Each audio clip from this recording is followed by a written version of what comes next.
আসসালামু আলাইকুম। এই যে উকি ঝুঁকি দেওয়া এটা বন্ধ করতে হবে। কেন করতে হবে? কারণ প্রত্যেকটা সৌদি নাগরিক চায় তার পরিবারের প্রাইভেসি নিরাপদ থাকুক। কিন্তু যেহেতু এখন সোশ্যাল মিডিয়ার যুগ, অনেক সময় প্রাইভেসি নষ্ট হয়ে যাচ্ছে অগোচরে।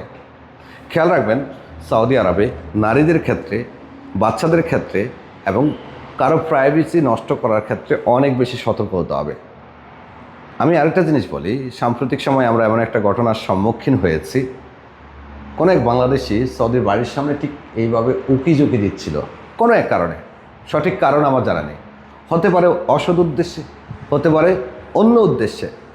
সে এখন বিপদে আছে, এটা বলে দিলাম। আপনারা মাঝে মধ্যে দেখবেন সৌদি আরবে অনেক নিউজ পেপারে আসে, এখনও একটা দেখাচ্ছি, মলেস্টেশনের অপরাধে, ইফটিজিংয়ের অপরাধে আটক হয়েছে। আমাদের বাংলাদেশিও আটক হয়েছে, এমন বহু। বিশেষ করে সৌদি আরবে বাচ্চাদের ক্ষেত্রে এবং মহিলাদের ক্ষেত্রে আমাদেরকে সব সময় সতর্ক থাকতে হবে। খেয়াল রাখবেন, আপনি কোনো সৌদি নাগরিকের প্রাইভেসি নষ্ট করতে পারবেন না, এটা সাইবার ক্রাইম। এরপরে আমরা অনেক সময় বাচ্চাদেরকে আদর সাদর করি, ভাইয়ের মতো করে, বাবার মতো করে। এটা ঠিক না। আপনি অপরিচিত কারো বাচ্চাকে আদর করতে যাইয়েন না, যেহেতু তাকে আপনি চিনেন না। উদাহরণস্বরূপ, আল্লাহ না করুক, আপনি আমার বাচ্চাকে আদর করতে গেলেন, আমার কাছে ভালো লাগবে না, কারণ সবাই তো আর ভালো নজরে আদর করে না। এটা গেল একটা।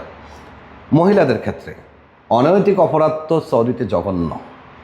অনৈতিক অপরাধে কেউ আটক হলে 2 বছর 3 বছর পর্যন্ত জেল খাটতে হয়।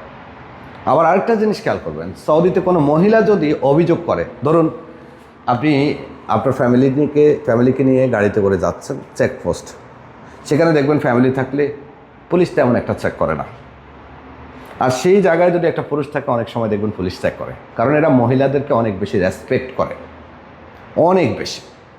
একটা পুরুষ কল করলে পুলিশকে যে প্রায়োরিটি পাবে, তার থেকে কয়েক গুণ বেশি পাবে একজন মহিলা কল করলে।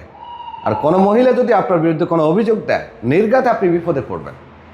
সৌদি আরবে যে কোনো দেশের মহিলা, সেটা বাংলাদেশি মহিলা হোক, সৌদি মহিলা হোক, মিশরিয়ান হোক, সব ধরনের মহিলার ক্ষেত্রে মহিলাকে ওরা অনেক বেশি প্রায়োরিটি দেয়, বাচ্চাদেরকে অনেক বেশি প্রায়োরিটি দেয়। তাই আপনি সৌদিতে যদি লং টাইম বসবাস করতে চান, অনেকগুলো বিষয় আছে যেগুলো আপনাকে বেছে বেছে চলতে হবে, দূরে রেখে চলতে হবে, যাতে আপনি বিপদে না পড়েন, আপনার সম্মান হানি না হয়।